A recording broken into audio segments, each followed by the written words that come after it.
থাকে সেট।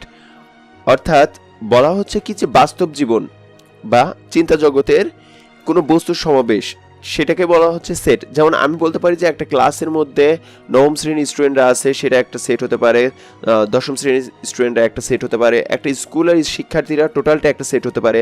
আবার যদি বলি যে আমি নবম শ্রেণীর বিজ্ঞান বিভাগের ছাত্রীরা, সেটা একটা সেট হতে পারে। এরকম প্রত্যেকটা ক্ষেত্রেই সেট বলা হয়ে থাকে যে একটা আলাদা সেট। আমরা সাধারণত সেট বলতে কি বোঝাই? আমরা সাধারণত মোবাইলকে বলে থাকি মোবাইল সেট, আবার হচ্ছে ডিনার সেট বলে থাকি।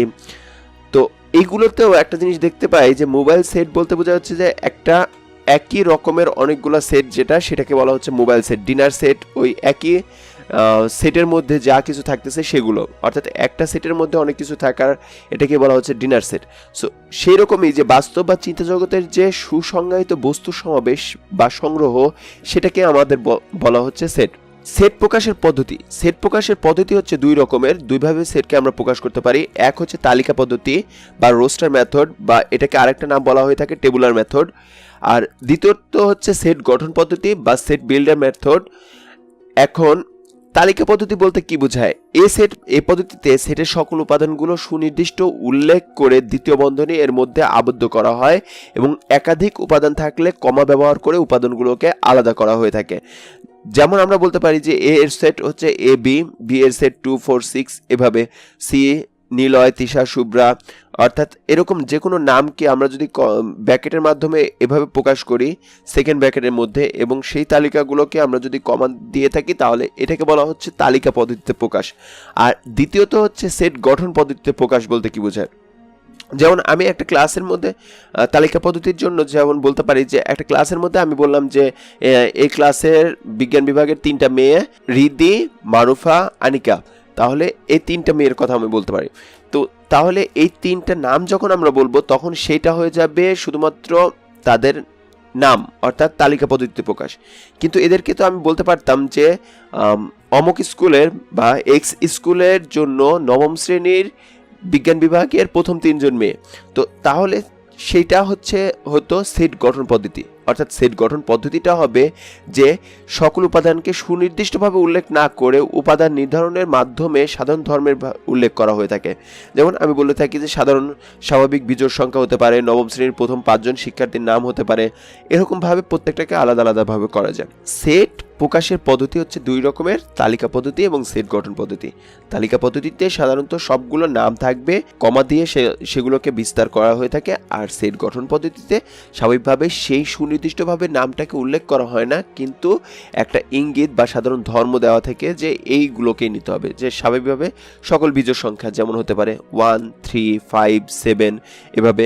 আবার যদি বলি যে সকল জোড় সংখ্যা, তাহলে হবে 2 4 6 8 এভাবে পর্যায়ক্রমিকভাবে। তো এইরকম আর কি দেখা যাবে কি যে সেট গঠন পদ্ধতিতে স্বাভাবিকভাবে এই অংশগুলো দেওয়া থাকবে। এরপর আসে সসীম সেট। সসীম সেট বলতে কি বোঝায়? যে সেটের উপাদান সংখ্যা নির্দিষ্ট গণনা করা যায়, উপাদান সংখ্যা কয়টি আছে সেটা নির্ণয় করা যায়, তাকে বলা হয়ে থাকে সসীম সেট। যেমন আমি বলতে পারি যে বিজ্ঞান বিভাগের ক্রমিক অনুসারে যে নামগুলো আছে, তাদের ক্রমিক অনুসারে যে 50 জন শিক্ষার্থীর রোল নাম্বার 1 থেকে 50 পর্যন্ত, এটা হতে পারে। আমি যদি বলি যে 3-এর গুণনীয়কগুলো, যেমন এখানে লেখা আছে ডি ইকুয়াল XYZ, একটা নির্দিষ্ট, ই ইকুয়াল 3 6 9, অর্থাৎ 3-এর গুণিতক হিসেবে যাচ্ছে, বা 60 পর্যন্ত, এটা একটা নির্দিষ্ট। এফ এক্স মৌলিক সংখ্যা 30 থেকে বড়, 70 থেকে ছোট, যদিও এখানে বাংলিশ হয়ে গেছে। আচ্ছা, তো এখন ব্যাপারটা হচ্ছে যে এই অংশগুলোকে একটা নির্দিষ্ট, যে 30 থেকে বড় হতে হবে, 70 থেকে ছোট হতে পারে, অর্থাৎ একটা উপাদান সংখ্যা গণনা করা যাচ্ছে বা নির্দিষ্ট হয়ে আছে, তাদেরকে আমরা বলতেছি সসীম সেট। কিন্তু যদি এই জিনিসটা করা না যায়, যে গণনা করা না যায়, তাহলে তাকে আমরা বলবো অসীম সেট। যে সেটের উপাদান সংখ্যা গণনা করে নির্ধারণ করা যায় না, তাকে বলা হয়ে থাকে অসীম সেট। যেমন হচ্ছে a ইকুয়াল x:x বিজোড় স্বাভাবিক সংখ্যা। আর স্বাভাবিক সংখ্যার সেট আবার বলতে পারি 1 2 3 4 এভাবে পর্যায়ক্রমিকভাবে।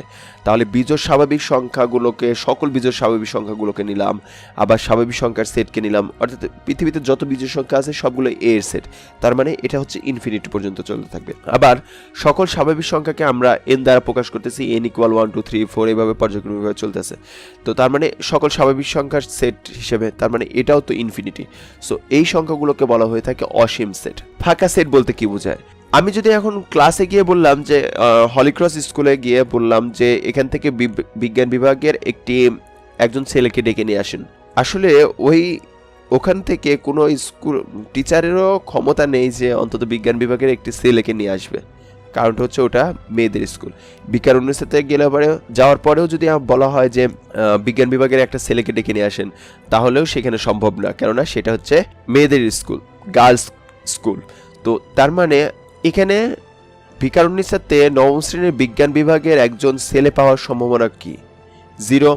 সো আমরা বলতে পারি যে অর্থাৎ এখানে কোনো ধরনের স্টুডেন্ট থাকার কথাই না, ছেলে স্টুডেন্ট।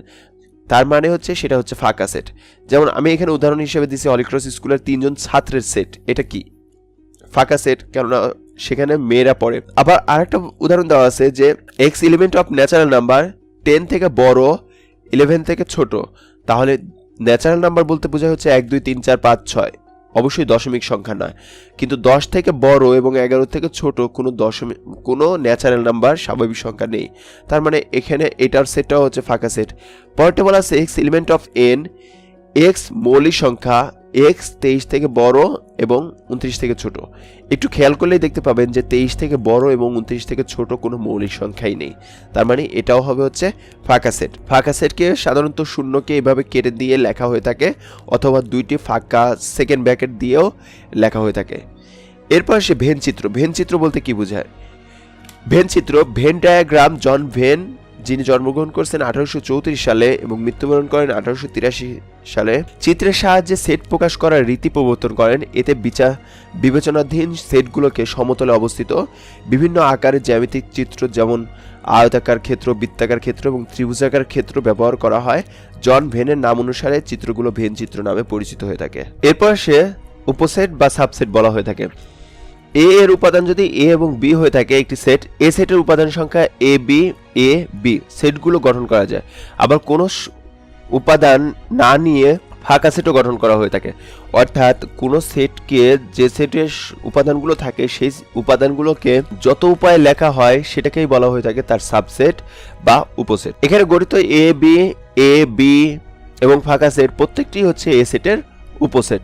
সেটের সমতা বলতে কি বোঝায়? যদি দুটি সেটের উপাদান একই হয় এবং সেট দুটি সমান বলা হয়, যেমন এ সেটের উপাদান 3 5 7 এবং বি সেটের উপাদান 5 3 7, অর্থাৎ দুইটি সেট সমান, অর্থাৎ এ ইকুয়াল আমরা বি লিখে থাকি।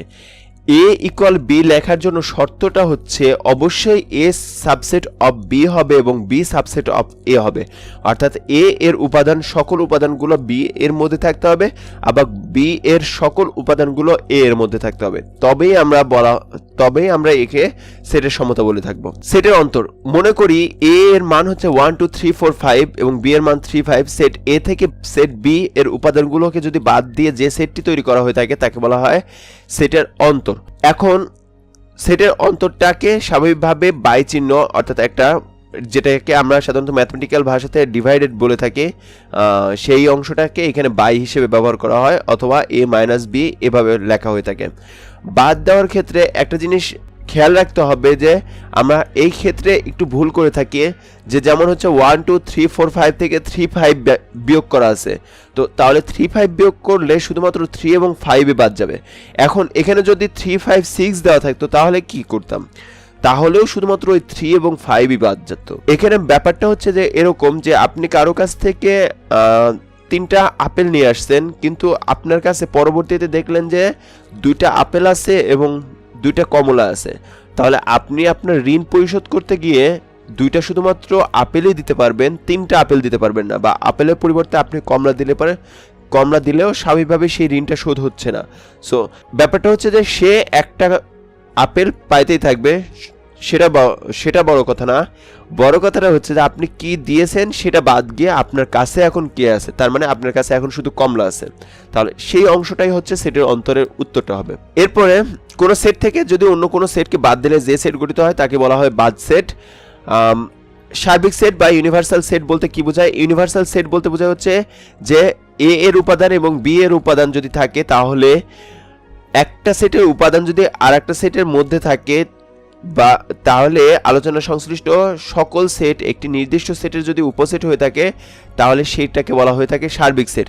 যেমন আমরা বলে থাকি যে যদি একটা স্কুলের উদাহরণ দিই যে একই স্কুলের নবম শ্রেণীর বিজ্ঞান বিভাগের শিক্ষার্থীরা, তো তাহলে এখানে নবম শ্রেণীর শিক্ষার্থীরা আমি আলাদা করে নিছি, তাহলে এখানে ইউনিভার্সাল সেট হিসেবে থাকবে হচ্ছে টোটাল বর্ণমালা স্কুল। অর্থাৎ যেখান থেকে আমি আলাদা করতেছি বা যে উপাদানগুলো নিয়ে সেই বর্ণমালা স্কুল তৈরি, বর্ণমালা স্কুল দুঃখিত একে স্কুল গঠিত, সেই একে স্কুলের উপাদান বা বর্ণমালা স্কুল বা ভিকারুন্নেসা অর্থাৎ 7, 6, 8, 9 সকল ক্লাসগুলো আলাদা আলাদাভাবে সেট, এবং এইগুলোর সমষ্টিটাই হচ্ছে সার্বিক সেট বা ইউনিভার্সাল সেট। আলোচনা সংশ্লিষ্ট সকল সেট যদি একটি নির্দিষ্ট সেটের উপসেট হয়, তবে ওই নির্দিষ্ট সেটকে এর উপসেটগুলোর সাপেক্ষে সার্বিক সেট বলা হয়ে থাকে বা ইউনিভার্সাল সেট বলা হয়ে থাকে, বা একে ক্যাপিটাল ইউ দ্বারা প্রকাশ করা হয়ে থাকে। পূরক সেট বলতে কি বোঝায়? পূরক সেট বলতে বোঝায় হচ্ছে ইউ হচ্ছে সার্বিক সেট এবং এ সেটটি যদি ইউ এর উপসেট হয়ে থাকে, তাহলে এ সেটের বহির্ভূত যে সকল উপাদানগুলো নেই তাকে বলা হয়ে থাকে পূরক সেট। এখন এইটাকে যদি আমরা এভাবেও উদাহরণ দিতে পারি যে নবম শ্রেণীর বিজ্ঞান বিভাগের শিক্ষার্থীদের জন্য পূরক সেট কি হবে? ওই স্কুলে বাকি সকল ক্লাসের সকল স্টুডেন্ট, বা আমি যদি বলি যে একটা স্কুলে নবম শ্রেণীর শিক্ষার্থীদের সাপেক্ষে পূরক সেট কি, তাহলে ওই স্টুডেন্ট বাদ দিলে, নবম শ্রেণীর টোটাল স্টুডেন্ট বাদ দিলে যে স্টুডেন্টগুলো থাকবে সেই স্টুডেন্টগুলো হবে সেটার পূরক সেট। অর্থাৎ 6, 7, 8 এবং 10 এর স্টুডেন্টগুলো হবে ওখানকার পূরক সেট। সো এটাই হচ্ছে বিষয় যে পূরক সেট বলতে বোঝায় হচ্ছে যে ইউনিভার্সাল সেট ইউ থেকে যদি ওই সেটটাকে বিয়োগ দেওয়া হয়, তাহলে যে মানগুলো থাকে সেটাকে বলা হয়ে থাকে পূরক সেট। সংযোগ সেট, ইউনিয়ন অফ সেটস, দুই বা ততোধিক সেটের সকল উপাদান নিয়ে গঠিত সেটকে সংযোগ সেট বলা হয়ে থাকে। মনে করি এ এবং বি হচ্ছে দুইটি সেট, এ এবং বি সেটের সংযোগকে বলা হয়ে থাকে এ ইউনিয়ন বি, এভাবে প্রকাশ করা হয়ে থাকে, বা এ সংযোগ বি এভাবেও পড়া হয়ে থাকে। যেমন সেট গঠন পদ্ধতিতে এটা আমরা বলে থাকি যে এ ইউনিয়ন বি সমান হচ্ছে X is to X element of A অথবা এক্স এলিমেন্ট অফ বি। সংযোগ বলতে এটা বোঝায়। আমি বাদ সেট করার পরে তারপরে সেটের পরে একটা উদাহরণ দেব। সেট বলতে কি বোঝায়? দুই বা ততোধিক সেটের সাধারণ উপাদান নিয়ে গঠিত সেটকে তাদের সেট বলা হয়ে থাকে। মনে করলাম যে এ এবং বি হচ্ছে দুইটি সেট, এ ও বি এর সেটকে বলা হয়ে থাকে এ ইন্টারসেক্ট বি, এভাবে প্রকাশ করা হয়ে থাকে। এখন এটাকে বলা হয়ে থাকে এ সেট বি অথবা A intersect of B. A intersect of B বলতে বোঝায় হচ্ছে শুধুমাত্র ওখানে যে কমনগুলো থাকবে সেগুলো। এখন এটার উদাহরণটা সংযোগ সেট এবং সেটের স্বাভাবিকভাবে আমি এইভাবে বলে থাকি যে সংযোগ সেট ইউ দা বুঝবো কিভাবে যে এটা সংযোগ সেটের জন্য? তোমার বাসাতে যদি কেউ চা খেতে যায়, তাহলে তুমি যে কাপে চা খাও অবশ্যই গেস্টকেও সেই কাপেই চা দেওয়া হয়। সাধারণত চায়ের জন্য কাপটা আলাদা থাকে না কখনো, ফ্যামিলির সবাই একই কাপেই চা খেতে পারে। কিন্তু তুমি যে টুপি পরে নামাজে যাও, তোমার ছোট ভাই বা ভাগ্নে বা তোমার আব্বু সেই সেম টুপিটা পরে কি নামাজে যেতে পারবে? স্বাভাবিকভাবে হয়তো মাথার আকৃতি অনুসারে তার মাথাতে আটবে না। এখন ব্যাপারটা হচ্ছে যে ছোট একটা মানুষের টুপি এবং বড় মানুষের টুপিটা স্বাভাবিকভাবে সমান হতে পারে না। তো এটাই বলে থাকি ক্যাপ অ্যান্ড কাপ। কাপ, একই কাপে সবাই চা খেতে পারে, যার কারণে কাপ হলে কমন আনকমন সবাই থাকবে এর মধ্যে নিতে হবে। আর ক্যাপের জন্য শুধুমাত্র যার যার মাথার ক্যাপ তার মাথাতে আটবে, যার কারণে শুধুমাত্র কমনগুলোকে ক্যাপের মধ্যে নিতে পারবো আমরা। সো এটাই ক্যাপ এবং কাপের মধ্যে ডিফারেন্স করে আমি সাধারণত স্টুডেন্টদেরকে বোঝার সুবিধার্থে এগুলো বলে থাকি। এগুলো কিন্তু কোনো ম্যাথমেটিক্যাল টার্ম হিসেবে না, ক্যাপ এবং কাপ বলাও যাবে না, শুধুমাত্র বোঝার জন্য, যে মনে রাখার জন্য যে কোনটা হলে সংযোগ হবে, অর্থাৎ দুইটাকে কমন আনকমন সব নিতে হবে, এবং কোনটা থাকলে শুধুমাত্র কমন নিতে হবে সেটা বোঝার জন্য এই টেকনিকটা ইউজ করা হয়। নিঃছেদ সেট বা ডিসজয়েন্ট সেট, দুইটি সেটের মধ্যে যদি কোনো সাধারণ উপাদান না থাকে তবে সেট দুইটি পরস্পর নিঃছেদ সেট। যেমন হচ্ছে এ এবং বি এর মধ্যে যদি দুইটি কোনো উপাদানই মিল না থাকে, যে এর মধ্যে আছে 1, 2, 3, বি এর মধ্যে আছে 4, 5, 6, তার মানে এদের মধ্যে যেহেতু কোনো মিল নাই, যার কারণে এ এবং বি পরস্পরকে বলা হয়ে থাকে নিঃছেদ সেট। শক্তি সেট বা পাওয়ার সেট বলতে কি বোঝায়? একই সেটের উপাদানগুলোকে যত উপায়ে লেখা হয়ে থাকে তাকে বলা হয়ে থাকে শক্তি সেট বা পাওয়ার সেট। যেমন হচ্ছে এ এর উপাদান হচ্ছে এম এন, এই এ সেটের উপসেটগুলো হবে এম এন, এম এন, ফাঁকা সেট, এগুলো। অর্থাৎ এ সেটের শক্তি সেট এগুলো হবে, যে প্রথমে ওই দুইটাকে নিতে হবে, পরে একটা একটা করে নিতে হবে, তারপরে ফাঁকা সেট হিসেবে নিতে হবে। এভাবে সাধারণত এ সেটের শক্তি সেটকে পাওয়ার অফ এ এভাবে প্রকাশ করা হয়ে থাকে, সেটাকে বলা হয়ে থাকে শক্তি সেট বা পাওয়ার সেট। কোনো সেটের সকল উপসেট দ্বারা গঠিত সেটকে ওই সেটের শক্তি সেট বলা হয়ে থাকে। ক্রোমোজোর ক্রোমোজোর বলতে বোঝা হচ্ছে একজোড়া উপাদানের মধ্যে কোনটি প্রথম অবস্থানে আর কোনটি দ্বিতীয় অবস্থানে থাকবে তা নির্দিষ্ট করে জোড়া আকারে প্রকাশ করাকে বলা হয়ে থাকে ক্রোমোজোর। যেমন হচ্ছে যদি ক্রোমোজোরে একটি পদের উপাদান হচ্ছে এক্স এবং আরেকটি পদের উপাদান যদি ওয়াই হয় তাহলে ক্রোমোজোরটি x Y. ক্রোমোজোর x Y O A B যদি সমান হয় তার মানে আমাদেরকে বলতে হবে x equal A Y equal B. আমি এটা উদাহরণটা দিই এভাবে যে দুটা মেয়ে পরীক্ষা দিচ্ছে, তাদের বাবারা তাদের বাচ্চাদেরকে নিতে আসছে। এখন দুটা মেয়ে যখন পরীক্ষা দিয়ে বের হবে তখন বাবারা কি করবে, মেয়েটাকে নিয়ে যদি একই রাস্তায় হয়ে থাকে তাহলে দেখবেন মেয়ে এবং মেয়ে কথা বলতেছে, বাবা এবং বাবা গল্প করতেছে। অর্থাৎ একটা মেয়ের বাবা আর একটা মেয়ের বাবার সাথে গল্প করতেছে এবং মেয়ে তার মেয়ে বান্ধবীর সাথে কথা বলতেছে।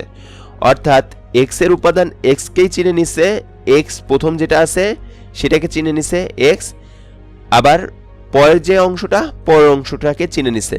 অর্থাৎ বড়জনের জন্য বড়জন, ছোটজনের জন্য ছোটজন হিসেবে আছে। অর্থাৎ এক্স এর জন্য এ প্রথম জনের জন্য প্রথমজন, দ্বিতীয় জনের জন্য দ্বিতীয়জন। আবার এটাকে যদি আমি উদাহরণটা এভাবেও দিই যে যদি দুইজন বাবা তাদের মেয়েকে নিতে গেছে স্কুলে, তো তাহলে প্রথমজন বাবা মনে করেন যে একটা স্টুডেন্টের নাম হিমুর বাবা হিমুকে নিতে গেছে, তাহলে হিমুর বাবা তো আর ওখান থেকে অন্য কোনো মেয়েকে নিয়ে আসবে না, আনিকাকে নিয়ে আসবে না। আবার আনিকার বাবা যদি যায় তাহলে স্বাভাবিকভাবেই হিমুকে নিয়ে আসবে না। অর্থাৎ হিমুর বাবা হিমুকে নিয়ে আসবে, আনিকার বাবা আনিকাকে নিয়ে আসবে। অর্থাৎ এই দুইটার মধ্যে একটা ক্রোমোজোর যে ইস্ট্রু হিসেবে। সো এভাবেও আমরা মনে রাখতে পারি যে ক্রোমোজোরের ক্ষেত্রে এক্স কমা ওয়াই ইকুয়াল এ কমা বি হলে এক্স ইকুয়াল এ হবে এবং ওয়াই ইকুয়াল বি অবশ্যই হবে। আমরা প্রথমত উদাহরণ নিয়ে আলোচনা করব, যেহেতু কিছু শিক্ষার্থী আমাদেরকে কমেন্টস করতেছিল বা মেসেজ করতেছিল যে উদাহরণগুলো নিয়ে আলোচনা করলেও ভালো হয়, কারণ উদাহরণগুলোতেও অনেক কিছু থাকে যেগুলো হচ্ছে বুঝতে একটু কষ্ট হয়। তো আমরা উদাহরণ নিয়েও আলোচনা করব, একই সাথে অনুশীলনীগুলো নিয়েও আলোচনা করব, যার কারণে হয়তো বা ভিডিওগুলোর লেন্থগুলো একটু বড় হবে। তো উদাহরণ 1 নম্বরে বলা আছে যে এ এর উপাদান বলা আছে 7, 14, 21, 28। সেটটিকে সেট গঠন পদ্ধতিতে প্রকাশ করতে হবে। আমরা এখানে আগে দেখে নিই যে সেট প্রকাশের পদ্ধতি হচ্ছে দুইটি।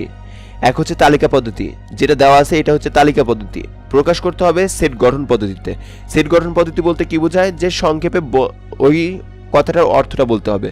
এখন 7, 14, 21, 28 এটা দেখাই যাচ্ছে যে 7-এর গুণিতক। 7-এর গুণিতক কিন্তু 28 থেকে বড় না, 7-এর গুণিতক কিন্তু 28 থেকে বড় না। তার মানে আমি এখান থেকে লিখতেই পারি যে এই সেট উপাদানগুলো যেহেতু এটা প্রত্যেকটি 7 দ্বারা বিভাজ্য, অর্থাৎ 7-এর গুণিতক এবং 28-এর বড় নয়, তার মানে এগুলো যেহেতু ন্যাচারাল নাম্বার দেখাই যাচ্ছে যে সাধারণ স্বাভাবিক সংখ্যা, তার মানে আমরা বলতে পারি যে x is to x element of n বা ন্যাচারাল নাম্বার 7-এর গুণিতক x not equal 28 less than equal 28। উদাহরণ নং সি তে বলা আছে x equal x element of x ধনাত্মক পূর্ণ সংখ্যা x square is less than of 18। অর্থাৎ x স্কয়ারের মান 18 এর চাইতে বড় হওয়া যাবে না, 18 এর চাইতে ছোট হতে হবে। সেটিকে তালিকা পদ্ধতিতে প্রকাশ করতে বলা হয়েছে।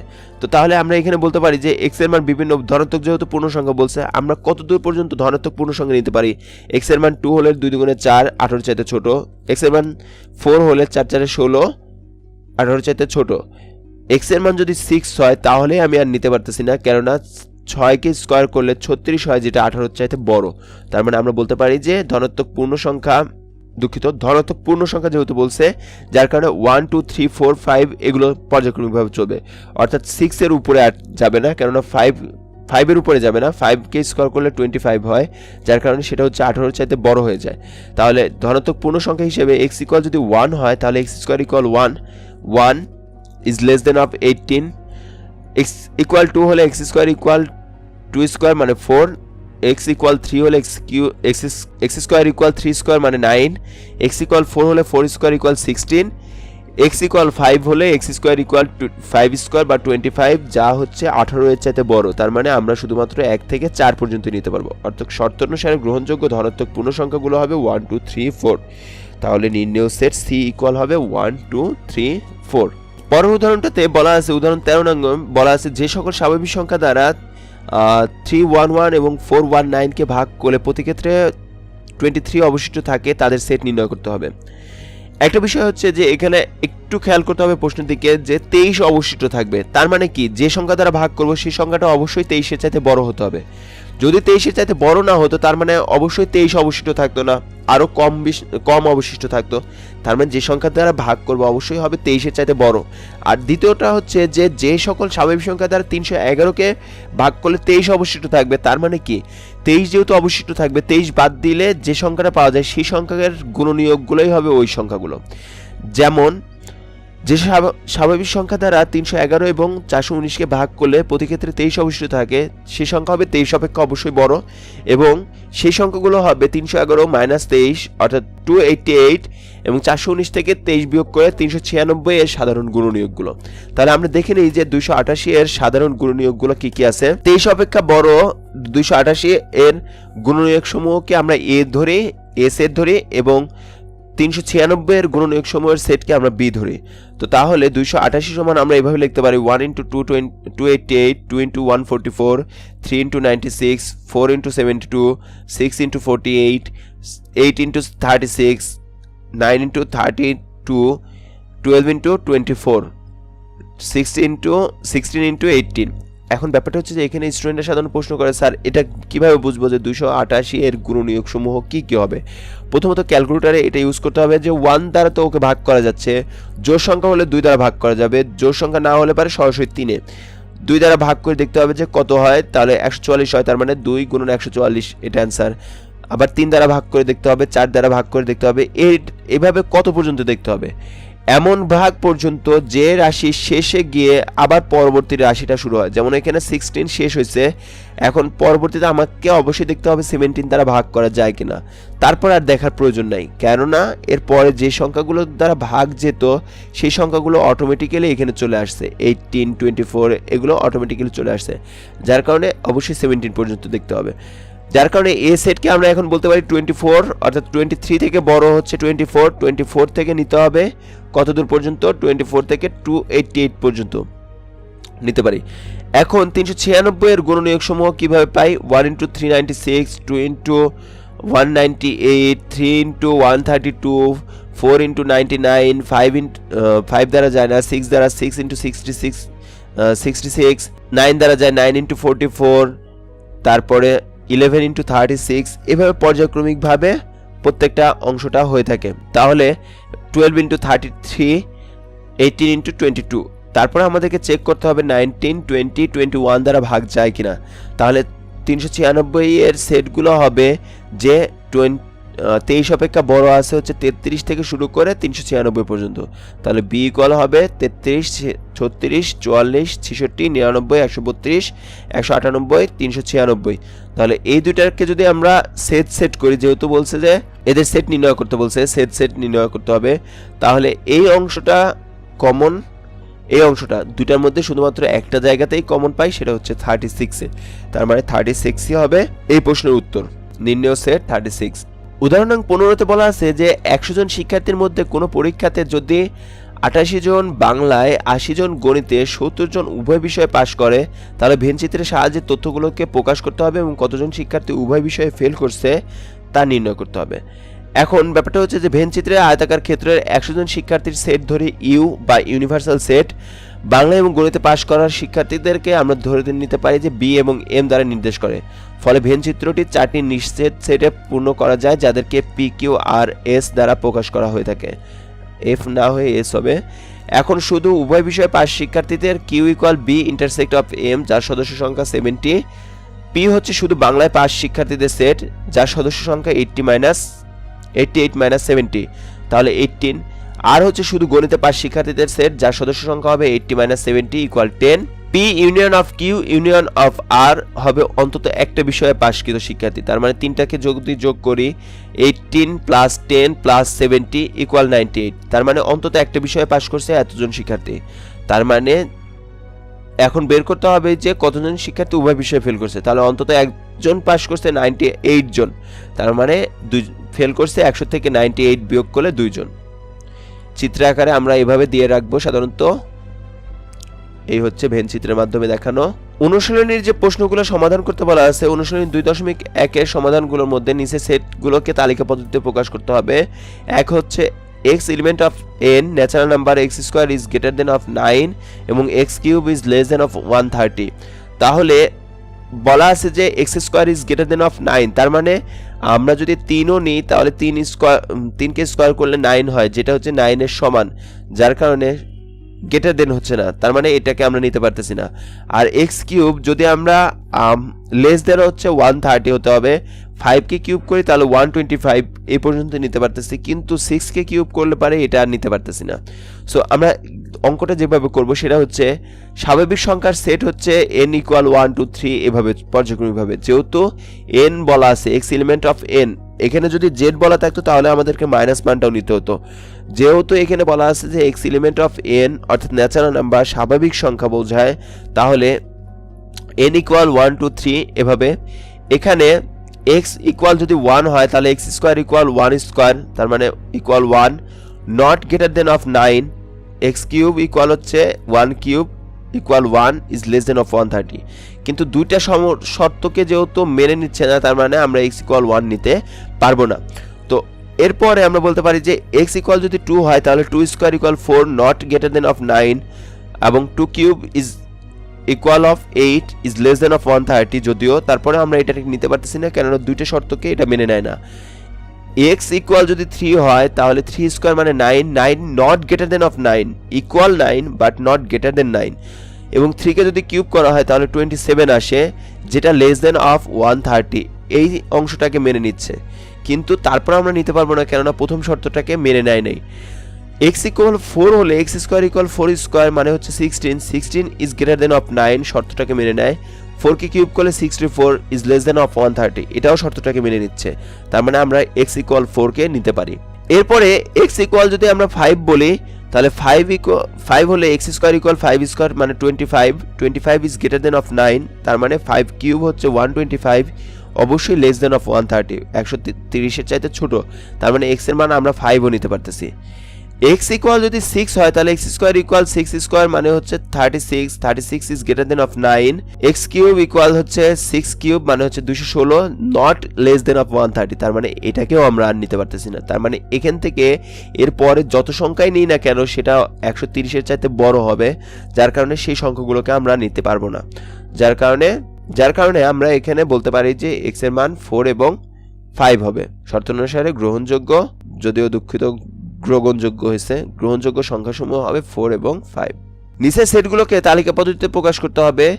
x square is greater than of 5, তাহলে x cube is greater than equal of 36 যদি হয়ে থাকে, তাহলে যেহেতু z বলা আছে, z হচ্ছে পূর্ণ সংখ্যার সেট, z বলতে বোঝায় হচ্ছে পূর্ণ সংখ্যার সেট। পূর্ণ সংখ্যা যদি বলা হয়ে থাকে তার মানে হচ্ছে ধনাত্মক ঋণাত্মক দুইটাই নিতে হবে। n যদি বলা থাকতো তাহলে শুধু ধনাত্মক নিতাম। এই জায়গাটাতেই স্টুডেন্ট সাধারণত ভুল করে থাকে, x এলিমেন্ট অফ z বলা আছে, যার মানে হচ্ছে এখানে হচ্ছে পূর্ণ সংখ্যার সেট, অর্থাৎ ধনাত্মক সংখ্যাও নিতে হবে ঋণাত্মক সংখ্যাও নিতে হবে। সো তাই যদি হয়ে থাকে তার মানে আমরা বলতে পারি z equal of dot dot dot dot -3 -2 -1 0 1 2 3 এভাবে পর্যায়ক্রমিকভাবে চলতে থাকবে। তাহলে x কিউব ইকুয়াল মানটা বের করে নিতে হবে। তাহলে x এলিমেন্ট অফ z যদি হয়ে থাকে তাহলে আমরা বলতে পারি x ইকুয়াল 0 হলে x স্কয়ার মানে হচ্ছে 0 square equal 0 not greater than of 5 এবং 0 কিউব ইজ ইকুয়াল অফ 0 যেটা less than of 36। x equal যদি 1 হয়ে থাকে তাহলে 1 square equal 1 is greater than of 5 but 1 cube equal 1 less than of 36, তার মানে প্রথম শর্তটাকে মেনে নেয় নাই। দ্বিতীয়টা হচ্ছে 2 হলে 4 নট গ্রেটার দেন অফ 5, 4 5 এর চাইতে বড় না, যার কারণে প্রথম শর্তটাকে মেনে নেয় নাই, তার মানে x কিউব, যদিও দ্বিতীয় শর্তটাকে মেনে নিচ্ছে। তৃতীয়ত বলা আছে যে x স্কয়ার ইকুয়াল 3 স্কয়ার মানে 9 is greater than of 5, x cube equal হচ্ছে 3 কিউব মানে হচ্ছে 27। x এর মান যদি -4 হয় তাহলে 4 square equal 16 is greater than of 5, x cube হচ্ছে -4 কিউব মানে হচ্ছে -64 ইজ লেস দেন অফ 36। এই অংশটার ক্ষেত্রে আমরা বলতে পারি যে x ইকুয়াল যদি +4 হয় তাহলে প্লাস 4কে স্কোয়ার করলেও 16 ইজ গ্রেটার দেন অফ 5, মানে হচ্ছে x cube 4 cube equal 64 not less than of 36। তাহলে এখান থেকে একটা জিনিস দেখতে পাচ্ছি যে ঋণাত্মক যে মানটাই হোক না কেন -4 এর চাইতে সকল ঋণাত্মক মানের জন্য এটা সত্য হবে, শর্তটাকে পূরণ করে। তার মানে হচ্ছে মানটা হবে -4 এর চাইতে সকল ছোট সংখ্যার থেকে শুরু করে শুধুমাত্র 3 পর্যন্ত, কেননা -4 -5 -6 সকল সংখ্যাকেই এটা সমর্থন করবে, কিন্তু প্লাসের শুধুমাত্র 3কে সমর্থন করবে, এর চাইতে বেশি কোনো মানকে সমর্থন করে না, যার কারণে এটাই হবে উত্তর। একের গণং প্রশ্নতে বলা আছে যে x element of natural number, স্বাভাবিক সংখ্যায় এক্স হচ্ছে 36 এর গুণনীয়ক এবং 6 এর গুণিতক। তাহলে 36 এর গুণনীয়ক এবং 6 এর গুণিতক কোন কোন সংখ্যাগুলো আছে সেগুলো আমরা যদি বলি, তাহলে 1 2 3 4 নিতে পারি। 36 ইকুয়াল 1 ইন্টু 36, 2 ইন্টু 18, 3 ইন্টু 12 এবং 4 ইন্টু 9, 6 ইন্টু 6 আমরা বলতে পারি। আর 6 এর গুণিতকগুলোকে আমরা বলতে পারি যে এভাবে বলতে পারি, 6 এর গুণিতকগুলো হবে 6 12 18 24 30 36 42। তাহলে দুইটার মধ্যে কমন আছে হচ্ছে 6 12 18, এই তিনটাই। তাহলে উত্তরটা হবে 6 12 18 এবং 36, দুঃখিত 36, এই চারটা হচ্ছে এক্ষেত্রে উত্তর। একের ঘনং প্রশ্নতে বলা আছে এক্স এলিমেন্ট অফ এন যদি হয় তাহলে N cube is greater than of 25 হবে, অর্থাৎ এক্স এর মান যেটা নেব সেটাকে কিউব করলে 25 এর চাইতে বড় হতে হবে, এবং এক্স এর মানকে যদি টু দি পাওয়ার 4 করি তাহলে অবশ্যই 264 এর চাইতে ছোট হতে হবে। তাহলে সেটা যদি হয়ে থাকে তাহলে আমরা বলতে পারি এক্স এন ইকুয়াল 1 2 3 বলতে পারি। এক্স এর মান যদি 1 হয় তাহলে 1 কিউব ইকুয়াল 1, অবশ্যই 25 এর চাইতে বড় না, যেহেতু 25 এর চাইতে বড় না তার মানে আমরা এই অংশটাকে নিতে পারতেছি না। তাহলে 2 যদি হয় 2 কিউব ইকুয়াল 8, 8 25 এর চাইতে বড় না, তার মানে এটাকেও নিতে পারবো না। যদি 3 হয় 3 কিউব ইকুয়াল 27, এটাকে আমরা নিতে পারতেছি, এবং 3 কে যদি টু দি পাওয়ার 4 করি তাহলে 81 হয়, যেটা 264 এর চাইতে ছোট, এটাকেও আমরা নিতে পারতেছি। অর্থাৎ 3 এর জন্য দুইটা শর্তকেই সমর্থন করে, যার কারণে আমরা 3 নিতে পারতেছি। কিন্তু আবার যদি 4ও নিই তাহলেও সেক্ষেত্রে 4 কিউব ইকুয়াল 64, যেটা 25 থেকে বড়, এবং 4 টু দি পাওয়ার 4 হচ্ছে 256, যেটা হচ্ছে 264 চাইতে ছোট, তার মানে এটাও নিতে পারতেছি। কিন্তু x ইকুয়াল যদি 5 হয় তাহলে x পরের শর্তকে আর সমর্থন করে না, যে x to the power 4 equal 5 to the power 4, 5 to the power 4 মানে হচ্ছে 625, যেটা 264 এর চাইতে বড়, ছোট না, যার কারণে এইটাকে আর নিতে পারতেছি না। তার মানে দুইটার জন্য আমাদের শর্তটাকে সমর্থন করে, এক হচ্ছে x এর মান 3 এর জন্য আর একটা হচ্ছে x এর মান 4 এর জন্য। তো তাহলে x ইকুয়াল 3 এবং 4 এই দুইটা অংশই গ্রহণযোগ্য, তাহলে নির্ণয় সেট হবে 3 and 4। 2 নং প্রশ্নটাতে বলা আছে নিচে সেটগুলোকে সেট গঠন পদ্ধতিতে প্রকাশ করো। 3 5 7 9 11 এগুলো দেওয়া আছে, অর্থাৎ দেখা যাচ্ছে যে এগুলো সব বিজোড় সংখ্যা। তো আমরা বলতে পারি যে 3 5 7 9 11 সেটের উপাদানগুলো প্রত্যেকটি বিজোড় সংখ্যা এবং 3 এর চাইতে ছোট নয় এবং 11 এর চাইতেও বড় নয়। তার মানে আমরা বলতে পারি যে x এলিমেন্ট অফ n, যেহেতু ন্যাচারাল নাম্বার ঋণাত্মক সংখ্যা নেই, যেহেতু তার মানে এটা পূর্ণ সংখ্যা না, হচ্ছে ন্যাচারাল নাম্বার হিসেবে নিতে হবে। তাহলে x element of natural number x বিজোড় সংখ্যা। এবং আরেকটা কথা বলা আছে x এর মান 1 থেকে বড় এবং 13 থেকে ছোট, তাহলে 1 is greater than less than of x is less than of 13। খনং প্রশ্নতে বলা আছে 1 2 3 4 4 6 9 12 18 36। একটা জিনিস দেখতেই পাওয়া যাচ্ছে, এটা হচ্ছে 36 এর গুণনীয়ক সমূহ, কারণ সবগুলো সংখ্যা দিয়ে 36 কে ভাগ করা যায়। সো এটাকে আমরা বলতে পারি যে সেটের উপাদানগুলো প্রত্যেকটি স্বাভাবিক সংখ্যা এবং 36 এর গুণনীয়ক, তার মানে নির্ণয় সেট হবে x এলিমেন্ট অফ n, যেহেতু এগুলোতে ঋণাত্মক সংখ্যা নেই তার মানে হচ্ছে ন্যাচারাল নাম্বার, এবং x 36 এর গুণনীয়ক। 2 নং প্রশ্নের ঘনং প্রশ্নতে বলা আছে 4 8 12 16 20 24 28 32 36 40। এই সংখ্যাগুলো দেখা যাচ্ছে যে 4 এর গুণিতক, 4 দ্বারা সব সংখ্যাকে ভাগ করা যায়, তার মানে হচ্ছে 4 এর গুণিতক হচ্ছে এই সকল সংখ্যাগুলো। তার মানে আমরা বলতে পারি যে 4 এর উপাদান সমূহ 4 এর গুণিতক কিন্তু 40 এর চাইতে বড় না। তাহলে আমরা বলতে পারি x element of n, n দিয়েছি কারণ হচ্ছে এখানে ঋণাত্মক সংখ্যা নেই তার জন্য, x 4 এর গুণিতক এবং x গ্রেটার দেন ইকুয়াল 40, 40 এর চাইতে বড় নয়, তার মানে x হবে হচ্ছে লেস দেন ইকুয়াল অফ 40। বলা আছে যে +-4 +-5 +-6 সেটের উপাদানসমূহ প্রত্যেকটি পূর্ণ সংখ্যা, তার মানে আমরা বলতে পারি যে 4 হলে x² equal 16, x³ equal +-64, x equal plus minus 5 হলে x square equal 25, x cube equal 125 plus মাইনাসের। x ইকুয়াল যদি প্লাস মাইনাস 6 হয় তাহলে x স্কোয়ার ইকুয়াল 36 এবং x cube equal plus minus 215, অর্থাৎ উপাদানসমূহের বর্গ 16 অপেক্ষা বড় অথবা সমান এবং ঘন 216 অপেক্ষা ছোট বা সমান হবে, যার কারণে আমরা বলতে পারি যে x এলিমেন্ট অফ z, এখানে যেহেতু প্লাস মাইনাস দুইটাই আছে যার কারণে এটা হচ্ছে পূর্ণ সংখ্যা, আর পূর্ণ সংখ্যার জন্য এলিমেন্ট অফ z ব্যবহার করা হয়েছে। x element of z x square is greater than equal of 36 এবং x cube is greater than equal of 216। So এটাই হচ্ছে ঘয়ের উত্তর। 3 নং প্রশ্নতে বলা আছে যে a এর উপাদান দেওয়া আছে 2 3 4, b এর উপাদান দেওয়া আছে 1 2 a, c এর উপাদান দেওয়া আছে 2 a b হলে নিচে সেটগুলোকে নির্ণয় করতে বলা হয়েছে। প্রথম হচ্ছে b সেট c, তাহলে b এর মান দেওয়া আছে এটা এবং c এর মান এটা, তাহলে b বাই c অর্থাৎ হচ্ছে b মাইনাস c, এই অংশটা থেকে যদি বাদ যায় 1 2 a থেকে যদি 2 a b বাদ যায় তাহলে 2 a এবং 2 a বাদ গিয়ে শুধু 1 অ্যান্সার।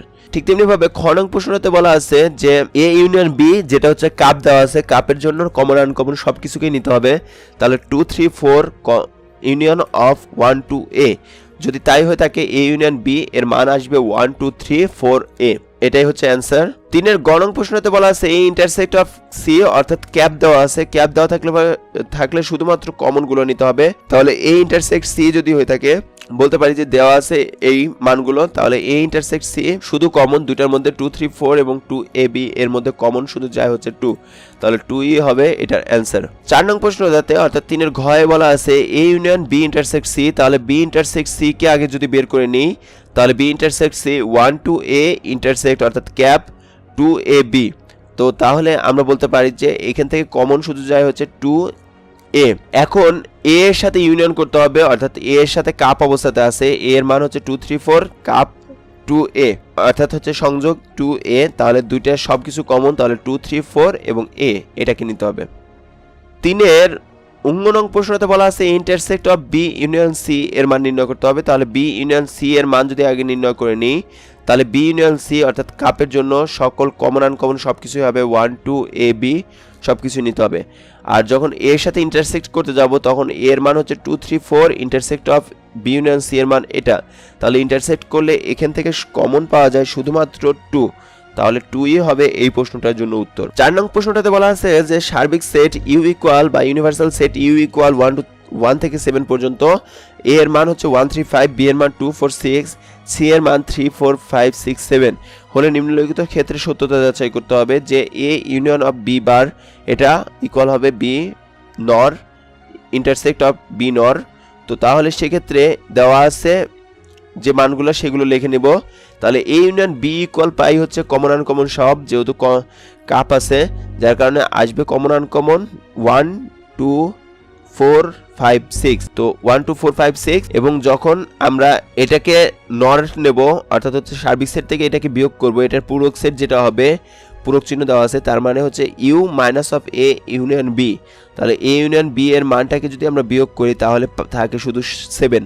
এখন পূরক সেট a এর জন্য আমরা যদি মানটা নির্ণয় করি তাহলে a পূরক সেটের জন্য u মাইনাস a, u এর মান দেওয়া আছে 1 থেকে 7 পর্যন্ত, তাহলে সেখান থেকে এর মান 1 3 5 বিয়োগ করলে আসে 2 4 6 7। আবার b নর b পূরক সেটের b এর জন্য পূরক সেট হবে u মাইনাস b, তাহলে b বিয়োগ করলে এক্ষেত্রে আসে 1 3 5 7, এই দুটাকে যদি আমরা ইন্টারসেক্ট করা হয় রাইট সাইড যেটা যে ইন্টারসেক্ট যদি করি তাহলে ইন্টারসেক্টের জন্য শুধুমাত্র দুইটার মধ্যে 1 3 5 7 এবং 2 4 6 7 এর মধ্যে শুধুমাত্র কমন হচ্ছে 7, তাহলে থাকবে হচ্ছে শুধু 7ই হবে এটার জন্য উত্তর, অর্থাৎ রাইট সাইডের উত্তর 7 লেফট সাইডেও 7, তার মানে দুইটা সত্যতা যাচাই করা হলো। 4 নং প্রশ্নতে বলা আছে যে ইউ এর মান এগুলো দেওয়া আছে, মানগুলো দেওয়া আছে, আমাদেরকে সত্যতা যাচাই করতে হবে। 2 নং প্রশ্ন যে বি ইন্টারসেক্ট সি পূরক সেট, এর পূরক সেট ইকুয়াল হবে বি পূরক সেট ইউনিয়ন অফ সি পূরক সেট, তো তাহলে ইউনিভার্সাল সেট দেওয়া আছে এটা মান যেগুলো দেওয়া আছে, তাহলে বি ইন্টারসেক্ট সি এর মান আসে 2 4 6 এবং 3 5 6 7 কে যদি ইন্টারসেক্ট করা হয় তাহলে শুধু কমনগুলো নিলে এখান থেকে পাওয়া যায় 4 এবং 6। এখন এটার যদি আমরা পূরক সেট নির্ণয় করতে চাই তাহলে ইউ থেকে ওটাকে বিয়োগ করতে হবে, বিয়োগ করলে আসবে U minus B intersect C, মানে হচ্ছে 1 থেকে 7 পর্যন্ত, ওখান থেকে 4 এবং 6 কে বিয়োগ করলে আসে 1 2 3 5 7 এটা হচ্ছে বি ইন্টারসেক্ট সি এর পূরক সেট। রাইট সাইডের জন্য বি পূরক সেটকে আমরা এভাবে লিখতে পারি ইউ মাইনাস বি। তাহলে ইউ এর মান হচ্ছে 1 থেকে 7 পর্যন্ত এবং বি এর মান হচ্ছে 2 4 6। সো এটাকে বিয়োগ করলে আসে হচ্ছে 1 3 5 7। আর সি প্রাইম বা সি নর যেটাই আমরা বলি বা সি পূরক সেটের জন্য বের করতে হবে ইউ মাইনাস সি। ইউ এর মান থেকে সি এর মান বিয়োগ করলে আসে হচ্ছে 1 এবং 2। এই দুটাকে যদি আমরা কমন করি তাহলে সেক্ষেত্রে 1 2 3 5 7 এটা হচ্ছে আসে। এবং আমরা লেফট সাইডেও পাইছিলাম এই অংশটাই, রাইট সাইডেও এটাই পাইছি, যার কারণে আমরা বলতে পারি যে বি ইন্টারসেক্ট সি পূরক সেট ইকুয়াল বি পূরক ইউনিয়ন অফ সি পূরক। পরের প্রশ্নটাতে বলা আছে যে 3 নং প্রশ্ন এ ইউনিয়ন অফ বি, যদিও ইউনিভার্সাল সেটের চিহ্নটা চলে আসছে, ইউটা হবে না, ইউনিভার্সাল সেটের চিহ্ন আসছে এখানে, এটা ইউনিয়ন হবে, ইউনিয়নের চিহ্নটা হবে এরকম, উপরে দাগ দেওয়া যাবে না। তো এই অংশটা তাহলে প্রথমত এ ইউনিয়ন বি এর মান নির্ণয় করতে পারি। এ ইউনিয়ন বি ইকুয়াল হবে 1 3 5 ইউনিয়ন অফ 2 4 6। তাহলে 1 2 3 4 5 6 এটা আসে এ ইউনিয়ন বি। সেটার সাথে যদি ইন্টারসেক্ট সি করি, সি এর মান দেওয়া আছে 3 4 5 6 7। ইন্টারসেক্ট করলে শুধু কমন গুলোকে নিতে হবে, তাহলে কমন যায় হচ্ছে 3 4 5 6। রাইট সাইডের জন্য আগে এ ইন্টারসেক্ট সি যদি বের করি তাহলে 1 3 5 ইন্টারসেক্ট অফ 3 4 5 6 7। এই দুইটার মধ্যে ইন্টারসেক্ট করলে পাওয়া যায় 3 এবং 5। ঠিক তেমনি ভাবে বি ইন্টারসেক্ট সি এর জন্য পাই হচ্ছে 2 4 6 কে ইন্টারসেক্ট অফ 3 4 5 6 7। এই দুইটাকে যদি ইন্টারসেক্ট করি তাহলে মান পাই 4 এবং 6। তাহলে এই দুইটাকে যদি আবার ইউনিয়ন করি, A intersect C union of B intersect C, তাহলে 3 5 ইউনিয়ন অফ 4 6। তার মানে এখানে কমন আনকমন সবগুলোই নেওয়া যাচ্ছে 3 4 5 6। এবং আমরা লেফট সাইডের জন্য পেয়েছিলাম 3 4 5 6। তার মানে আমরা বলতে পারি যে এই দুইটা রাশিকে সত্যতা যাচাই করা হলো। 4 নং প্রশ্নটাতে বলা আছে সার্বিক সেট ইউ ইকুয়াল 1 থেকে 7 পর্যন্ত, এর মান দেওয়া আছে 1 3 5, বি এর মান দেওয়া আছে 2 4 6 এবং সি এর মান দেওয়া আছে 3 4 5 6 7। যদি হয়ে থাকে তাহলে নিম্নলিখিত ক্ষেত্রে সত্যতা যাচাই করতে হবে। সত্যতা যাচাইয়ের জন্য 4 নং প্রশ্নটাতে বলা আছে এই অংশটা, তাহলে আমরা মানগুলো যেগুলো দেওয়া আছে সেগুলো লিখে নিতে পারি। তারপর এ ইন্টারসেক্ট বি আগে বের করে নিব, যেহেতু ব্র্যাকেট আছে, ব্র্যাকেটের ফার্স্ট ব্র্যাকেটের মধ্যে যে কাজগুলো আছে সেই কাজগুলোকে আগে শেষ করে নিতে হয়। এ ইন্টারসেক্ট বি তার মানে হচ্ছে 1 3 5 ইন্টারসেক্ট অফ 2 4 6। এটার ক্ষেত্রে কমন যাবে কিছুই না, ফাঁকা সেট। আবার এটার সাথে যদি ইউনিয়ন করি সি এর মান যেটা আছে ফাঁকা সেটের সাথে কোনো কিছুকে ইউনিয়ন করলে স্বাভাবিকভাবে সবগুলো সংখ্যাই হবে, অর্থাৎ 3 থেকে 7 পর্যন্ত, 3 4 5 6 7 পর্যন্ত। ঠিক তেমনিভাবে পরের প্রশ্নটাতে পরের অংশটুকুর জন্য এ ইউনিয়ন সি যদি বের করি তাহলে 1 3 5 ইউনিয়ন অফ 3 4 5 6 7। তাহলে সি এর মান এবং সি এর মান যদি এখানে বসাই তাহলে সেগুলোর ভিতরে শুধু কমন আনকমন সব যদি আমরা নিই তাহলে মানটা আসে এরকম 1 3 4 5 6 7। আর বি ইউনিয়ন সি যদি বের করি তাহলে আসে হচ্ছে 2 4 6 ইউনিয়ন অফ 3 4 5 6 7। যদি তাই আসে তাহলে 2 3 4 5 6 7 আসে এই মান। তাহলে এই দুইটার মধ্যে যদি ইন্টারসেক্ট করি A union C intersect of B union C, তাহলে ইন্টারসেক্ট করলে মানটা আসবে 3 4 5 6 7। A intersect B union of C equal ডান পক্ষ, এটা দেখানো হয়েছে, সত্যতা যাচাই করা হলো। 5 নং প্রশ্নটাতে বলা আছে যে কিউ ইকুয়াল এক্স ওয়াই হলে এবং আর ইকুয়াল এম এন এল হলে পাওয়ার অফ কিউ এবং পাওয়ার অফ আর নির্ণয় করতে বলা হয়েছে। অর্থাৎ পি সেট কিউ সেটের শক্তি সেট এবং আর সেটের শক্তি সেট দুটি নির্ণয় করতে বলা হয়েছে। তো তাহলে আমরা বলতে পারি যে শক্তি সেট নির্ণয় করার ক্ষেত্রে প্রথমত আগে হচ্ছে দুইটিকে আলাদাভাবে দুইটিকে একবারে লিখতে হয়, তারপরে দুইটি থাকলে একটি করে আলাদা করে লিখতে হয়, তিনটি থাকলে প্রথমে তিনটি লিখতে হয়, তারপর দুটি করে, তারপরে একটি করে। তো তেমনিভাবে আমরা বলতে পারি যে দেওয়া আছে কিউ ইকুয়াল এবং আর ইকুয়াল যে মানগুলো দেওয়া আছে, তাহলে পাওয়ার অফ কিউ হবে কিউ সেটের উপসেট সমূহ, উপসেটগুলোকে এভাবে লেখা যায় এক্স ওয়াই এবং ফাঁকা সেট, তাহলে পাওয়ার অফ কিউ হবে এই অংশটা। ঠিক তেমনিভাবে আর সেটের উপসেটগুলো হবে এম এন এল, প্রথমে তিনটা তারপর দুইটা করে এইভাবে তিনভাবে লেখা যায় এম এল এন এল, তারপরে এম এন এবং এল এবং তারপরে হচ্ছে ফাঁকা সেট, এভাবে লেখা হয়ে থাকে। তাহলে পাওয়ার অফ আর হবে এই অংশটা, এই সেটটা। তো তাহলে আমরা বলতে পারি যে এই 5 নং প্রশ্নের জন্য এই দুইটাই হচ্ছে উত্তর। 6 নং প্রশ্নটাতে বলা আছে A equal small A small B এবং B equal A B C, C equal A union B, power of C এর মান বের করতে বলছে। তার মানে আমাদেরকে আগে এ ইউনিয়ন সি এর মান বের করতে হবে, এ ইউনিয়ন বি এর মান বের করতে হবে। এ ইউনিয়ন বি এর মান হবে A B union of A B C, তার মানে এ বি সি তিনটাই হবে হচ্ছে সি এর মান। তাহলে সি এর মান পাওয়ার অফ সি ইকুয়াল হবে হচ্ছে সি এর উপাদান যেহেতু 3টি, সি এর উপসেট সমূহ হয় হচ্ছে এ B C, A B, B C, C A B C, ফাঁকা সেট, মোট 8টি। যেহেতু মোট 8টি হয় তার মানে আমরা বলতে পারি যে পাওয়ার অফ সি এর উপাদানগুলো হচ্ছে এই অংশটা। তার মানে আমরা এখান থেকেই বলতে পারি যে এর উপাদান সংখ্যা যেহেতু 8টি, তাহলে 2 কিউব ইকুয়াল 8। তার মানে এটা দেখানো হলো উপাদান সংখ্যা 2 টু দি পাওয়ার n, যেখানে n হলো সি এর উপাদান সংখ্যা, সেটাই দেখানো হয়েছে। 7 ক নং প্রশ্নতে বলা আছে যে প্রথম ক্রোমোজোর ইকুয়াল দ্বিতীয় ক্রোমোজোর, তাহলে x এবং y এর মান নির্ণয় করতে বলা হয়েছে। আমরা জানি ক্রোমোজোরের ব্র্যাকেটের মধ্যে কমা দেওয়া থাকলে প্রথম কমার জন্য প্রথম অংশটুকু সমান হচ্ছে দ্বিতীয় অংশটুকু। তাহলে x - 1 ইকুয়াল আমরা বলতে পারি যে y - 2 ক্রোমোজোরের শর্ত অনুসারে, আর দ্বিতীয় শর্ত অনুসারে বলতে পারি যে y + 2 ইকুয়াল 2x + 1। তো প্রথম শর্ত থেকে আমরা এইভাবে পাই যে x - y ইকুয়াল -2 + 1 বা x - 1 y ইকুয়াল -1। আবার দ্বিতীয় ক্রোমোজোমের সূত্র অনুসারে যে y + 2 ইকুয়াল 2x + 1, তার মানে হচ্ছে y - 2x ইকুয়াল 1 - 2। তার মানে এখান থেকেও বলতে পারি যে y - 2x ইকুয়াল -1। এটা হচ্ছে 2 নং সমীকরণ। যদি আমরা -1 দ্বারা গুণন করি তাহলে হয়ে যায় 2x - y ইকুয়াল 1। এক থেকে যদি 2 নং সমীকরণ আমরা বিয়োগ করি, বিয়োগ করলে আসে এরকম ভাবে যে বিয়োগ চিহ্ন দিয়ে 2x - y -1 - 1। তো তাহলে -1 - 1 মিলে -2 আর মাইনাসের 2x প্লাসের y মিলে এখানে y বাদ যাচ্ছে, থাকতেছে 2x থেকে x বিয়োগ করলে মাইনাসের x, মাইনাস মাইনাস কাটা গেলে 2, x ইকুয়াল 2। তার মানে x এর মান যদি 2 হয়ে থাকে তাহলে 1 নং সমীকরণ থেকে x এর মান বসালেই পাচ্ছি আমরা y এর মান। এটাই হচ্ছে উত্তর, x এর মান 2 এবং y এর মান 3। 7 খ নং প্রশ্নটাতে বলা আছে যে ax - cy, a square - c square equal 0, ay - cx যদি হয় তাহলে x এবং y এর মান নির্ণয় করতে বলা হয়েছে। তো তাই যদি হয় তাহলে যেগুলো দেওয়া আছে ক্রোমোজোমের শর্ত অনুসারে এটা বলতে পারি, এবং ক্রোমোজোমের দ্বিতীয় শর্ত অনুসারে a square - c square equal ay - cx বলতে পারি। তো তাহলে এই অংশটাকে আবার ঘুরায় লিখতে পারি যে ay - cx equal a square - c square. এখন দুইটা রাশির মধ্যে যদি আমরা একটু লক্ষ্য করি তাহলে এই রাশি এবং এই রাশির মধ্যে একটু ডিফারেন্স হচ্ছে, যেখানে ax এখানে ay, তার মানে উপরে যদি y দ্বারা গুণন করি এবং নিচে যদি x দ্বারা গুণন করি তাহলে axy আর নিচে হচ্ছে axy। আবার ঠিক তেমনিভাবে এখানেও সেম, যে এখানে যদি x দ্বারা গুণন করি আর নিচে যদি y দ্বারা গুণন করি তাহলে c এর ক্ষেত্রে এখানে হচ্ছে cxy, এখানেও হচ্ছে cxy, তাহলে বিয়োগ করতে পারবো। তো তাহলে আমরা প্রথমত করতে পারি যে 1 নংকে a দ্বারা এবং 2 নংকে c দ্বারা গুণন করে যোগ করি। তাহলে প্রথমটাতে হচ্ছে a square x minus acy, পরেরটাতে হচ্ছে acy minus c square x। তাহলে acy বাদ যাচ্ছে, যোগটাও করতে পারি, আবার ওইভাবে বিয়োগ করলেও উত্তরটা একই আসতো। তাহলে y বাদ যাচ্ছে, থাকতেছে a square x minus c square x equal a square c minus c cube. দুঃখিত, এটা c কিউব হবে, এই জায়গাতে ভুলে a কিউব আসছে, এটা c কিউব হবে।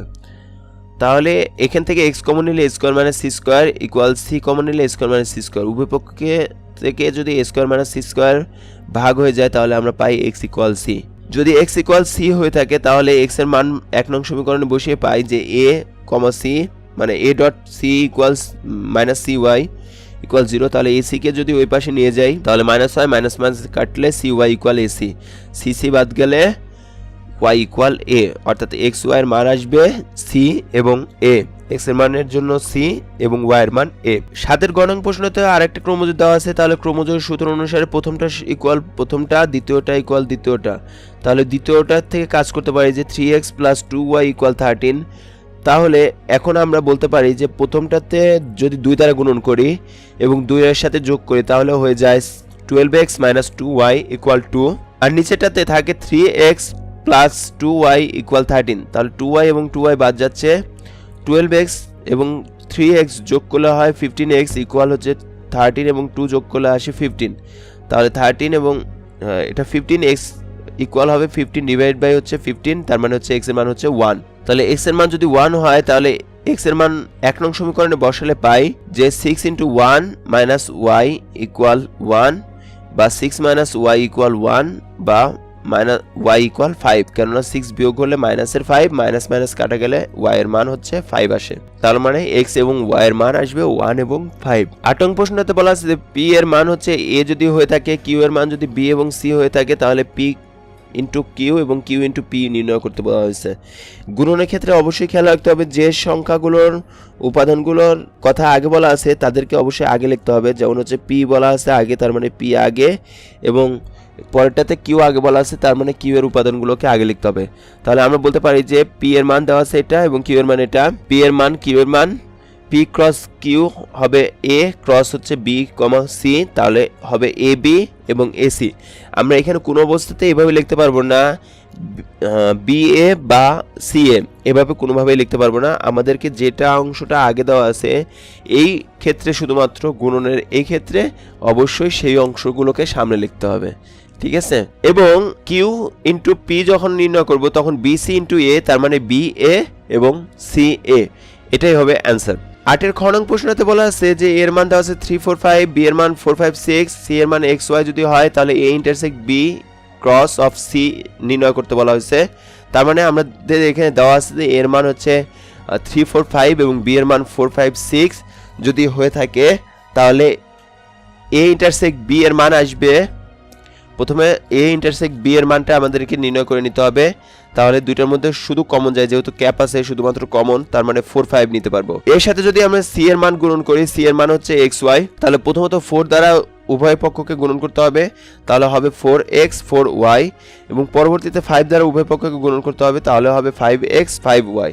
তার মানে এটাই হবে হচ্ছে 8 নং প্রশ্নের জন্য উত্তর। 9 নং প্রশ্নটাতে 8 গ নং প্রশ্নটাতে বলা আছে যে পি ইকুয়াল 3 5 7 এবং কিউ ইকুয়াল 5 7 আর ইকুয়াল হচ্ছে পি পি বাই কিউ বা পি সেট কিউ, তাহলে P union of Q into R নির্ণয় করতে বলা হয়েছে। তার মানে পি ইউনিয়ন অফ কিউ আগে বের করে নিতে হবে, সেটার মান আসে দুটার মধ্যে কমন।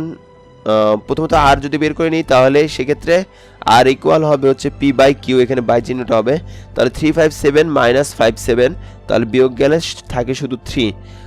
আর পি ইউনিয়ন কিউ যদি বের করি তাহলে সেক্ষেত্রে দুইটার মধ্যে কমন আনকমন সব, তার মানে 3 5 7ই হবে এই রাশিটার মান।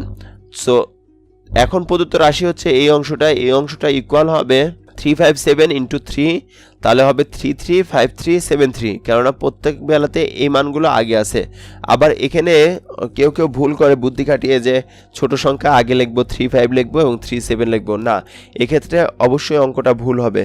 যে গুণনের এই অংশটার ক্ষেত্রে সাধারণত সেটের যে উপাদানগুলো আগে আছে সেই উপাদানগুলোকে আগেই লিখতে হবে। এটাই হচ্ছে অ্যান্সার 3 3 5 3 এবং 7 3। 9 নং প্রশ্নতে বলা আছে এ এবং বি যথাক্রমে 35 এবং 45 এর সকল গুণনীয়কের সেট হলে এ ইউনিয়ন বি এবং এ ইন্টারসেক্ট বি নির্ণয় করো। তাহলে 35 এর গুণনীয়কগুলো হবে 1 × 35 5 × 7, তার মানে গুণনীয়ক 4টি পাওয়া যায় 1 5 7 35। বি এর গুণনীয়কগুলো পাওয়া যায় 45 ইকুয়াল 1 × 45 3 × 15 এবং 5 × 9, তার মানে হচ্ছে বি এর উপাদানগুলো হবে 1 3 5 9 15 এবং 45। তাহলে এই দুইটার মধ্যে যদি ইউনিয়ন করি তাহলে কমন যায় হচ্ছে 1, আর এখানে থেকে স্বাভাবিকভাবে কোনটা কমন যায় না, তার মানে হবে হচ্ছে 1 3 5 7 9 15 35 45। তার মানে এই ইন্টারসেক্ট বি এর ক্ষেত্রে শুধু কমন যদি নিই তাহলে কমন থাকে শুধু 1 এবং 5, তার মানে হচ্ছে এই দুইটাই হচ্ছে অ্যান্সার। 10 নং প্রশ্নটাতে বলা আছে যে উদাহরণের মতোই অঙ্কটা যে সকল স্বাভাবিক সংখ্যা দ্বারা 346 এবং 556কে ভাগ করলে প্রতি ক্ষেত্রে 31 অবশিষ্ট থাকে। যেহেতু 31 অবশিষ্ট থাকে তার মানে এই সংখ্যাটা অবশ্যই 31 থেকে বড় হবে, এবং ওই সংখ্যাগুলোর থেকে 31 বিয়োগ করে যে সংখ্যা হয় সেই সংখ্যার অবশ্যই গুণনীয়ক হবে। তো তাহলে আগে আমরা বের করে নিই যে বিয়োগ করলে আসে প্রথম তো 346 থেকে 31 বিয়োগ করলে 315, এবং 556 থেকে 31 বিয়োগ করলে 525, এর সাধারণ গুণনীয়ক হবে এই সেটগুলো। সো সেটা যদি হয়ে থাকে তাহলে আমরা মনে করি যে 31 অপেক্ষা বড় 315 এর গুণনীয়কের সেট হবে এ। যদি তাই হয়ে থাকে তার মানে 525 এর গুণনীয়কের সেট হবে বি। তো এ ইকুয়াল হবে 315 এর সেটগুলো 1 × 315 লিখতে পারি, 3 × 105 লিখতে পারি, 5 × 63 লিখতে পারি, 7 × 45 লিখতে পারি, 9 × 35 লিখতে পারি, 5 × তার মানে এই পর্যন্তই লেখা যায়। আবার 525 সমান লিখতে পারি 1 × 5 to 5, 3 × 175, 5 × 105, 7 × 7 75, 15 × 35। তাহলে 31 অপেক্ষা 315 এর গুণনীয়কগুলো হলো 35 45 63 105 315 এবং 525 গুণনীয়ক হচ্ছে 35 75 105 175 এবং 525। এই দুইটার মধ্যে যদি আমরা সেট করি তাহলে সেক্ষেত্রে হবে হচ্ছে এ ইন্টারসেক্ট অফ বি ইকুয়াল, দুইটার মধ্যে কমন যায় শুধুমাত্র 35 এবং 105, এই দুইটাই হচ্ছে অ্যান্সার। 11 নং প্রশ্নটাতে বলা আছে যে কোন শ্রেণীর 30 জন শিক্ষার্থীর মধ্যে 20 জন ফুটবল 15 জন ক্রিকেট খেলা পছন্দ করে, দুইটি খেলায় পছন্দ করে তদ্রূপ শিক্ষার্থীর সংখ্যা হচ্ছে 10 জন। কতজন শিক্ষার্থী দুইটি খেলায় পছন্দ করে না তা ভেন চিত্রের সাহায্যে দেখাতে হবে। তো এখানে ফুটবল খেলা পছন্দ করে এরূপ শিক্ষার্থীর সেট হচ্ছে এফ, যদি আমরা বলে থাকি যে এরূপ শিক্ষার্থীর সেট হচ্ছে এফ। ক্রিকেট খেলা পছন্দ করে এরূপ শিক্ষার্থীর সেট হচ্ছে সি। ভেন চিত্রে 30 জন শিক্ষার্থীর সেটকে আমরা যদি ইউ দ্বারা প্রকাশ করা হয়ে থাকে তাহলে আমরা বলতে পারি যে পরস্পর দুইটি বৃত্ত ক্ষেত্র এফ এবং সি দ্বারা নির্দেশ করলে দুটি খেলায় পছন্দ করে এরূপ শিক্ষার্থীর সেটকে আমরা আর দ্বারা প্রকাশ করলে সেটা হবে হচ্ছে এফ ইন্টারসেক্ট সি। শুধু ফুটবল খেলা পছন্দ করে এরূপ সেট হচ্ছে কিউ, কিউ ইকুয়াল হবে হচ্ছে শুধু ফুটবল যদি পছন্দ করে তাহলে মোট ফুটবল পছন্দ করে 20 জন, তার ভিতর থেকে 10 জন আছে ফুটবল এবং ক্রিকেট দুইটাই পছন্দ করে, তার মানে শুধু ফুটবল পছন্দ করে 20 জন থেকে 10 জন বিয়োগ করলে 10 জন, আর শুধু ক্রিকেট পছন্দ করে 15 জন থেকে যদি 10 জন বিয়োগ করি তাহলে শুধু ক্রিকেট পছন্দ করে 5 জন। সো এটাকে চিত্র আকারেও দেখানো যায়। অন্তত একটি খেলা পছন্দ করে এমন শিক্ষার্থী হবে কি যে এই 10 জন এবং 5 জন শুধু ফুটবল পছন্দ করে, শুধু ক্রিকেট পছন্দ করে এবং দুইটি খেলায় পছন্দ করে। সো এই তিনটার যোগফল হবে হচ্ছে অন্তত একটি খেলা পছন্দ করে, এরকম হচ্ছে 25 জন। তাহলে মোট শিক্ষার্থী 30 জন কিন্তু অন্তত একটি খেলা পছন্দ করে এরকম শিক্ষার্থী হচ্ছে 25 জন, তার মানে কোনো খেলাই পছন্দ করে না এরকম আছে, বিয়োগ করলেই হবে 5 জন। এটাই হচ্ছে উত্তর। চিত্রাকারেও এটাকে আমরা এভাবে দেখাইতে পারি যে এফ এবং সি, কিউ, কিউ আর এস, পি, ইউ এগুলো দ্বারা আমরা সাধারণত প্রকাশ করে থাকি। পরের প্রশ্নটাতে বলা আছে যে 100 জন শিক্ষার্থীর মধ্যে কোনো পরীক্ষা 65% শিক্ষার্থী বাংলায়, 48% শিক্ষার্থী বাংলা এবং ইংরেজি উভয় বিষয়ে পাস এবং 15 জন শিক্ষার্থী উভয় বিষয়ে ফেল করছে, তাহলে শুধু বাংলা এবং ইংরেজিতে পাস করছে তাদের সংখ্যা নির্ণয় করতে হবে। শুধু বাংলা এবং ইংরেজিতে পাস করছে এরকম শিক্ষার্থী, উভয় বিষয়ে পাস এবং উভয় বিষয়ে ফেল সংখ্যাদ্বয়ের মৌলিক গুণনীয়ক সমূহের সেট, দুটি সংযোগ সেট নির্ণয় করতে হবে। তাহলে সংযোগ সেট নির্ণয় করতে হলে ভেন চিত্রে আয়তাকার ক্ষেত্রটি 100 জন পরীক্ষার্থীর সেট, যেহেতু এটা ইউকে সার্বিক সেট বলা হয়ে থাকে তার মানে 100 জন পরীক্ষার্থীর সেট হচ্ছে ইউ। পরস্পর সেটই দুটি বৃত্তক্ষেত্র দ্বারা বাংলা এবং ইংরেজিতে পাশকৃত শিক্ষার্থীদের সেটকে বোঝানো হয়ে থাকে, তার মানে হচ্ছে বাংলায় পাশকৃত শিক্ষার্থী বি এবং ইংরেজিতে পাশকৃত শিক্ষার্থী হচ্ছে ই, এভাবে প্রকাশ করা হয়ে থাকে। এটাই হচ্ছে ক নং প্রশ্নের উত্তর। খ নং প্রশ্নের জন্য চিত্রটাকে আবার এঁকে নিতে পারি। শুধু বাংলা এবং ইংরেজিতে পাস করেছে তাদের সংখ্যা নির্ণয় করো। শুধু বাংলা এবং ইংরেজিতে পাস করছে, তার মানে Q equal B intersect of E, শিক্ষার্থী বাংলা এবং ইংরেজি উভয় বিষয়ে পাস। শুধু বাংলায় পাস হচ্ছে পি এবং শুধু ইংরেজিতে পাস হচ্ছে ই। আর যদি হয়ে থাকে শুধু বাংলায় পি এবং শুধু ইংরেজিতে যদি আর হয়ে থাকে তাহলে বাংলায় মোট পাস করছে দুইটা সাবজেক্টে পাস করছে 48 জন, বাংলায় পাস করছে 65 জন, তাহলে শুধু বাংলায় পাস করছে 48 থেকে 65 থেকে 48 বিয়োগ করলে 17 জন। আবার ঠিক তেমনিভাবে আমরা বলতে পারি যে আর টোটাল পাসকৃত শিক্ষার্থী হচ্ছে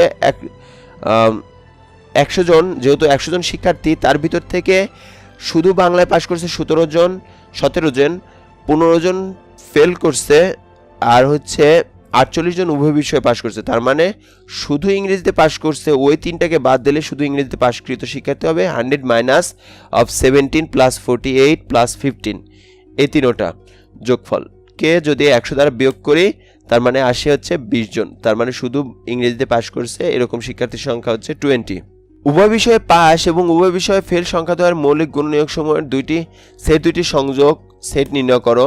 মনে করতে হবে উভয় বিষয়ে পাসকৃত শিক্ষার্থীদের সেট হচ্ছে এম, যদি বলেই থাকে তাহলে উভয় বিষয়ে ফেল শিক্ষার্থীদের সেট হচ্ছে এন করা হয়ে থাকবে।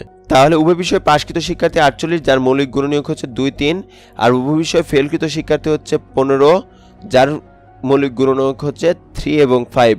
তাহলে n ইকুয়াল 3, 5, তার মানে m ইউনিয়ন হচ্ছে n, তার মানে 2, 3 ইউনিয়ন অফ 3, 5 আসবে হচ্ছে 2, 3, 5।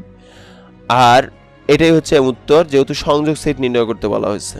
এই সৃজনশীলের মধ্য দিয়ে আমাদের এই অধ্যায়ের সকল প্রশ্নগুলো সমাধান শেষ হয়ে গেল। আশা করছি ভালো লাগবে প্রত্যেকের। যদি